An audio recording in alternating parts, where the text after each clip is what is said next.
A few summers ago, I went on an all-guys trip to Lake Powell. We water skied, we fished, and we just enjoyed each other's company. A few days into the trip, something happened that gave me quite the fright and almost sent me to my grave. I'm going to tell you about a story of how I almost died and how we can use this story to benefit ourselves when we're trying to recover from OCD or anxiety. You see, my brother and I decided to take this boat out to go fishing. And if you don't know what Lake Powell is, it's a series of waters that are nestled in between cliffs, large cliffs, tall, so high that you can barely even see the top. Sometimes you don't even know how high it goes. As we find a place to park the boat, we anchor it to one of the high cliffs. I mean, you don't want that boat floating around as you're fishing. It was nice, relaxing, peaceful. My brothers and I were just sitting around, we're talking with one another, laughing, and all of a sudden we look around us and we see water. It's almost like it's bubbling. What is that? Are they fish? Is there something jumping out of the water? What are these little splashes? We were perplexed. We were kind of looking at each other like, what in the world is happening? A few seconds later, it happened. This time we realized instead of the splash coming from under the water, it was coming from above. There was a rock slide. Rocks the size of my head were hurling down the top of the cliff, all the way to the top.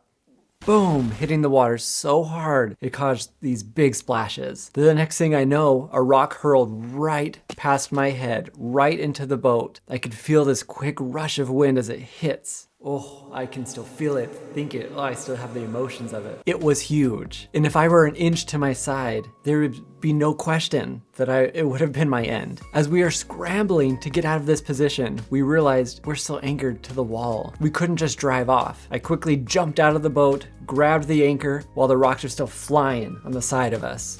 Boom, boom, boom. Luckily, we were able to get out of this situation. My brain went into problem-solving mode just as everybody else on the boat. There is an actual problem to solve. We can see it, we can feel it. There's no question about it. In that moment, I was shaken, but I didn't have anxiety because I knew I had something I needed to do, solve a problem. And there's no way we could have ever predicted that this would happen. So why do I tell you this story? Well, this experience parallels the journey of our life. As we navigate through obsessive compulsive disorder, or OCD, it's much like this rock. These intrusive thoughts, compulsive behaviors, they unexpectedly hit. They grapple those with OCD. They threaten their sense of safety and well-being. Those falling rocks symbolize intrusive thoughts. Unwanted distress, it just seems so unstoppable sometimes. And just how this rock just came out of nowhere. Intrusive thoughts tend to do the same thing. Without warning, they can trigger intense anxiety and distress, making it feel so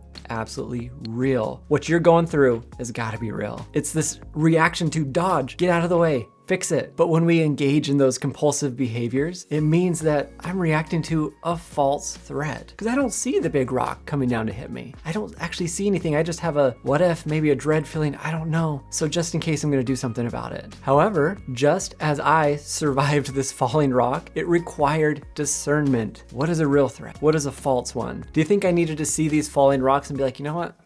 I wonder if I'm in danger right now. I'm not quite sure. No, I knew. You know. That's the cool thing about our brain. We know when we're in danger. And all the reactions we did were justified. Get out of there as fast as we can. It posed a genuine threat. Similarly, some worries and anxiety may be warranted and they require attention and action, but you gotta see it. You gotta know almost 100% there's a problem. However, much like this rock that missed its mark, thank goodness, many intrusive thoughts within OCD are just unfounded. They're irrational and they pose no real danger. But that doesn't stop the body from telling you that you're in danger. And even when we have real moments like the one I had, obsessing about it, replaying the scenario in my mind would only make that fear stronger for the future. Traps us in that rumination. Think about it. Don't do it again. We try as hard as we can to not engage in those kind of thoughts. When individuals with OCD often find themselves entangled with rumination, they are analyzing the past events. They're worried about the hypothetical future events. However, we can't do this.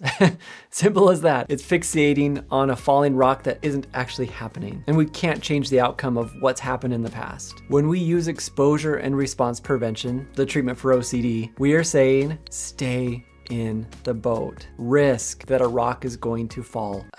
Even when there's no threat present, you're going to feel like you're in immediate danger. And unless you do something about it, you're not going to stay safe. That's not true, because our job is to react differently to the perceived threats, unless we can see danger.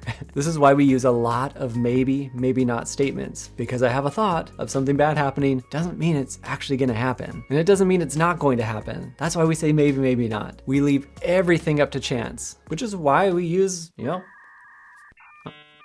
my job is to live life. It's not to live with a constant shield of a just in case. This is where the trap of OCD comes in. Just in case I'll do something about it. I'll protect.